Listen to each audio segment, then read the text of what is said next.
MDC এডুকেশনের ব্রহ্মাস্ত্র সাজেশনমূলক ক্লাসে তোমাদের প্রত্যেককে স্বাগত জানাই। আমাদের প্রথম অধ্যায়ের একটা সিরিজ চলছে। এর আগের দিন আমরা প্রথম ক্লাস আলোচনা করে ফেলেছি। আজকে আমাদের দ্বিতীয় ক্লাস। এই সিরিজে আমরা প্রথম অধ্যায়টাকে সম্পূর্ণ করব, আর এই প্রথম অধ্যায় থেকে তোমাদের 6টা ক্লাস করতে হবে। আজকে আমাদের দ্বিতীয় ক্লাস। তো যাই হোক, এখানে দেখতে পাচ্ছি এখানে আমাদের প্রথম অধ্যায়টাকে সুন্দর করে উপস্থাপন করা আছে। এর আগের দিন আমরা গ্লোবাল সিটিজেনশিপ থেকে গুরুত্বপূর্ণ 10খানা প্রশ্ন এবং উত্তর আলোচনা করেছি। আজকে আমরা 15খানা প্রশ্ন আলোচনা করব।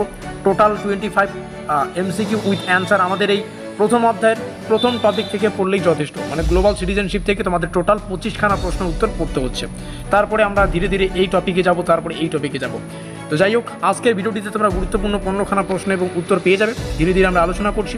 তার আগে বেশ কিছু তথ্য জেনে রাখো। ডেসক্রিপশন বক্সে আমাদের হোয়াটসঅ্যাপ গ্রুপের লিঙ্ক রয়েছে। অবশ্যই সেখানে ক্লিক করে আমাদের হোয়াটসঅ্যাপ গ্রুপে যুক্ত হয়ে নাও, কারণ প্রত্যেকটা আপডেট আমরা প্রত্যেকটা ক্লাস রিলেটেড আপডেট বা আরও যে আপডেট সেটা আমরা সর্বপ্রথমে আমাদের হোয়াটসঅ্যাপ গ্রুপেই দিয়ে থাকি। খুব ভালো হবে যদি সেখানে যুক্ত থাকো। সেই সঙ্গে তোমরা যদি চাও যে ফুল নোট সংগ্রহ করতে, যেখানে সম্পূর্ণ সিলেবাসটা কভার করা থাকবে, যার প্রাইস মাত্র 450 টাকা, তোমরা নিচে দেওয়া যোগাযোগ নম্বরে যোগাযোগ করে নোটপত্র সংগ্রহ করবে। আমরা ইউটিউবে শুধুমাত্র এই প্রথম চ্যাপ্টারটাকে আলোচনা করব, যেখানে টোটাল 6টার মতো ক্লাস হবে। আজকে আমাদের দ্বিতীয় ক্লাস, ঠিক আছে? তো তোমরা যদি চাও প্রথম অধ্যায়, দ্বিতীয় অধ্যায় এবং আরও যে বাদবাকি চ্যাপ্টারগুলো রয়েছে এমডিসি এডুকেশনের, সেই প্রত্যেকটা অধ্যায়ের যে গুরুত্বপূর্ণ প্রায় মোটামুটি দেখতে গেলে 400+ প্রশ্ন উত্তর রয়েছে আমাদের পেইড নোটসে, ঠিক আছে? তো যাই হোক, নোটপত্র সংগ্রহ করার জন্য নিচে দেওয়া যোগাযোগ নম্বরে যোগাযোগ করতে পারো। আমরা শুরু করছি আমাদের দ্বিতীয় ক্লাস। এর আগের দিনে আমরা প্রথমে যে 10খানা প্রশ্ন উত্তর আলোচনা করেছি, এখানে সেই সমস্ত রয়েছে। যারা দেখেছো তোমরা জানো, আর যারা দেখোনি তোমরা ডিসক্রিপশন বক্সে লিঙ্ক পেয়ে যাবে, সেখান থেকে দেখে রাখবে। আমরা আজকে শুরু করব। 10 নম্বর তো কালকে আলোচনা করাই হয়ে গেছে। নিচের কোনটি গ্লোবাল সিটিজেনশিপের একটি মূল বৈশিষ্ট্য? উত্তর হচ্ছে টেকসই উন্নয়ন। দ্বিতীয় প্রশ্নটাকে দেখে নেব। গ্লোবাল সিটিজেনশিপ মূলত কাকে বলে, কাকে উৎসাহিত করে? এবং ক্লাসটি শুরু করার আগে তোমাদের সুবিধার্থে জানিয়ে রাখি, তোমরা যদি এখনও খাতা পেন নিয়ে বসে না পড়ো, অবশ্যই বসে পড়ো, কারণ প্রত্যেকটা বিষয় এখান থেকে নোট ডাউন করবে। এমসিকিউর ক্ষেত্রে আমি প্রত্যেকবার বলি, এমসিকিউ উত্তরগুলো করার প্রথম ধাপ হচ্ছে তোমাদের প্রশ্নটিকে ভালো করে পড়ে ফেলা। তারপরে যে 4টা অপশন দেওয়া থাকবে সেগুলোকে বোঝা। এবং এমসিকিউয়ে 100% কমন পেতে গেলে তোমাদের কনসেপচুয়াল পড়তে হবে, আর কনসেপচুয়ালের জন্য আমাদের পেইড নোটস কিন্তু বাধ্যতামূলক। আর এখানে যে প্রশ্নগুলো দেখতে পাচ্ছি, এখানে থাকা প্রত্যেকটা প্রশ্ন এখানে পেইড নোটসেই রয়েছে। তো পেইড নোটস থেকেই আমরা প্রথম অধ্যায়টা শেয়ার করছি। তবে বেশ কিছু তথ্য আমরা শেয়ার করব না, যেগুলো পেমেন্ট করলেই তোমরা পেয়ে যাবে, সেগুলো কিন্তু অ্যাভেলেবেল হবে না। তো বলছে গ্লোবাল সিটিজেনশিপ মূলত কাকে উৎসাহিত করে? আমরা দেখে নেব অপশনগুলো। আন্তর্জাতিক সহযোগিতা, আমার মনে হচ্ছে এটাই, কারণ এটাই সঠিক উত্তর। বৈশ্বিক বিভাজন হতে পারে, কিন্তু এটা গ্লোবাল বা বৈশ্বিক বিভাজন বিশ্বের মধ্যে হলেও কিন্তু এটা বিভাজনটা কিন্তু গ্লোবাল সিটিজেনশিপের মধ্যে পড়ে না, এটা তো সিটিজেনশিপের বলছে। তো আন্তর্জাতিক সহযোগিতা সঠিক উত্তর। স্থানীয় হবে না, একক জাতীয়তাবাদ হবে না, একক কোনো প্রসঙ্গ এখানে আসবে না। তো উত্তরটাকে মিলিয়ে নেব। আমাদের মনে হয় আন্তর্জাতিক সহযোগিতা is the correct answer. Option number A এখানে দেখতে পাচ্ছি। পরবর্তী প্রশ্ন, গ্লোবাল সিটিজেনশিপের উদ্দেশ্য কোনটি নয়? সেটা হচ্ছে সামাজিক বৈষম্য তৈরি করা, এটা নয় কিন্তু। হ্যাঁ, নিচের কোনটি গ্লোবাল সিটিজেনশিপের অংশ? বৈশ্বিক ন্যায় বিচারের পক্ষে কাজ করা। প্রত্যেকটা প্রশ্ন উত্তর লিখে রাখো। মানবাধিকার সম্মান গ্লোবাল সিটিজেনশিপের কোন বৈশিষ্ট্যের সাথে যুক্ত? সেটা হচ্ছে উপরিক্ত সবগুলি। দায়িত্বশীলতা বলো, সহযোগিতা বলো, সোশ্যাল জাস্টিস বলো, এখানে প্রত্যেকটাই হচ্ছে আমাদের সঠিক উত্তর। নেক্সট উত্তর আমরা দেখে নেব। প্রশ্ন উত্তর, গ্লোবাল সিটিজেনশিপ মূলত কোন ধরনের শিক্ষাকে উৎসাহিত করে? মূল্যবোধ ও নৈতিক শিক্ষার বিকাশ। আমরা পরবর্তী আসবো। আজকে 15খানা প্রশ্ন আছে, ভিডিওটা লম্বা হতে পারে, তার জন্য তাড়াতাড়ি বলছি। গ্লোবাল সিটিজেনশিপ কোন চিন্তাকে প্রসারিত করে? বৈশ্বিক দায়িত্বশীলতা। এখানে উত্তরগুলো লেখাই আছে, পয়েন্টগুলো ডিসকাস করছি না। গ্লোবাল সিটিজেনশিপের জন্য কোন মানসিকতা প্রয়োজন? উন্মুক্ততা মানে হচ্ছে ওপেন মাইন্ডসেট, ঠিক আছে? দেখো, বাংলা ইংলিশ প্রত্যেকটা বিষয় আছে।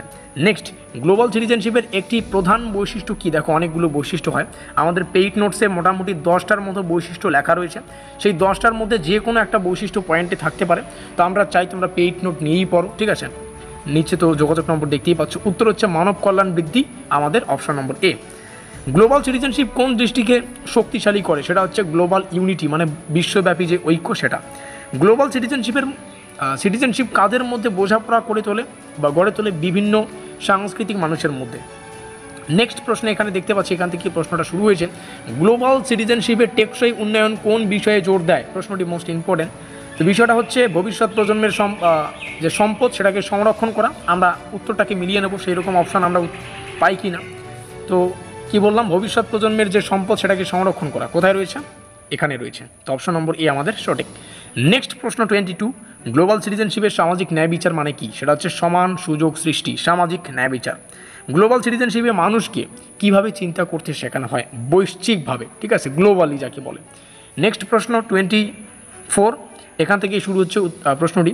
গ্লোবাল সিটিজেনশিপে মানবাধিকার সচেতনতা কী গড়ে তোলে? মোস্ট ইম্পর্টেন্ট একটি প্রশ্ন। এখানে জানতে চাইছে গ্লোবাল সিটিজেনশিপে মানবাধিকার সচেতনতা কী গড়ে তোলে। সেটা হচ্ছে মানবিক মর্যাদার প্রতি যে প্রত্যেকটা, এক কথা বলতে গেলে মর্যাদার যে শ্রদ্ধা বা মর্যাদার প্রতি শ্রদ্ধা, এরকম কিছু হবে। উত্তর কোথায়? এখানে আমরা দেখতে পাচ্ছি বৈষম্য হচ্ছে না, সহিষ্ণুতা হচ্ছে না, ঘৃণা তো হচ্ছেই না, তাহলে মানবিক মর্যাদার প্রতি শ্রদ্ধা। এখানে দেখতেই পাচ্ছি respect for human dignity. Next প্রশ্ন, সর্বশেষ প্রশ্ন, গ্লোবাল সিটিজেনশিপের প্রধান বৈশিষ্ট্যগুলির মধ্যে কোনটি সবচেয়ে মৌলিক? সেটা হচ্ছে দায়িত্বশীলতা। এখানে আমরা প্রথম অধ্যায়ের প্রথম টপিকটাকে ক্লিয়ার করলাম, যেখানে গুরুত্বপূর্ণ 25খানা প্রশ্ন এবং উত্তর আমরা ইউটিউবেই অ্যাভেলেবল করলাম। এবং এই প্রশ্ন উত্তরগুলো মনে রাখার জন্য একটা শর্ট বা সংক্ষিপ্ত নোটস রয়েছে, কারণ এই প্রত্যেকটা 25খানা প্রশ্ন তো পড়া উচিত না, ঠিক আছে, বা আমরা পড়ে তো 25খানায় মাথায় রাখবো তার কোনো ব্যাপার না, ব্যালেন্স করে পড়তে হবে। যেমন বললাম অনেকগুলো বৈশিষ্ট্য আছে, এবার সেই বৈশিষ্ট্যগুলোতে আমরা এখানে পড়িনি। 10টা যদি বৈশিষ্ট্যই পড়ি তাহলে তো 25খানা প্রশ্ন বেশি হয়ে যাবে, তাই না? তার জন্য সেটাকে আমরা কনসেপচুয়াল আলোচনা করেছি। কনসেপচুয়ালের জন্য পেমেন্ট করে নোটপত্র নিতে হবে। নেক্সট ক্লাসের ডেমো একটু দিয়ে দিচ্ছি। নেক্সট ক্লাসে আমরা যে গুরুত্বপূর্ণ বিষয়টাকে আলোচনা করব সেটা এখান থেকে শুরু হচ্ছে। প্রথম অধ্যায়ের দ্বিতীয় টপিক, যেটা হচ্ছে set 2 agencies for the promotion of global citizenship by sir Bapi Biswas. এটা আমাদের নোটপত্রের ডিজাইন, এখানে প্রত্যেকটা বিষয় লেখা আছে। তো ইতিমধ্যে আমরা প্রথম অধ্যায়ের প্রথম সেট ক্লিয়ার করলাম। সম্পূর্ণ প্রথম সেট ক্লিয়ার হয়ে গেল, গুরুত্বপূর্ণ 25খানা প্রশ্ন এবং উত্তর তোমাদের সামনে এভাবেই শেয়ার করা হলো। নেক্সট ক্লাসে আমরা প্রথম অধ্যায়ের দ্বিতীয় টপিক যেটা আলোচনা করব, অর্থাৎ দ্বিতীয় সেট, যেটা হচ্ছে যেটা একটু আগে শেয়ার করলাম, এখানে লেখা আছে।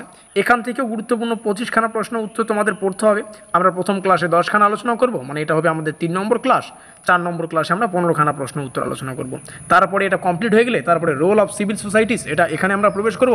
এখান থেকেও 25খানা প্রশ্ন উত্তর আলোচনা করব। প্রথম দিন 10, তারপরের দিন 15খানা।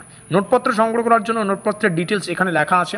শুধুমাত্র এমডিসি না, প্রত্যেকটা বিষয়। মেজরের 2টো পেপার তোমরা আমাদের কাছে পেয়ে যাচ্ছ। 650 টাকা থেকে শুরু হচ্ছে, 850 টাকার মধ্যে, যদিও প্রাইসটা এখন বেশি মাইনরের ক্ষেত্রে, আর এমডিসির ক্ষেত্রে 450। এই রইল আমাদের যোগাযোগ নম্বর। দেখা হচ্ছে নেক্সট ক্লাসে। ততক্ষণের জন্য এই প্রশ্নগুলোকে পড়ে ফেলো, মুখস্থ করে ফেলো, এরপরে যাতে আর পড়তে না হয়। আর keep learning, keep exploring. Subscribe করে না থাকলে সাবস্ক্রাইব করে দাও। Thanks for watching.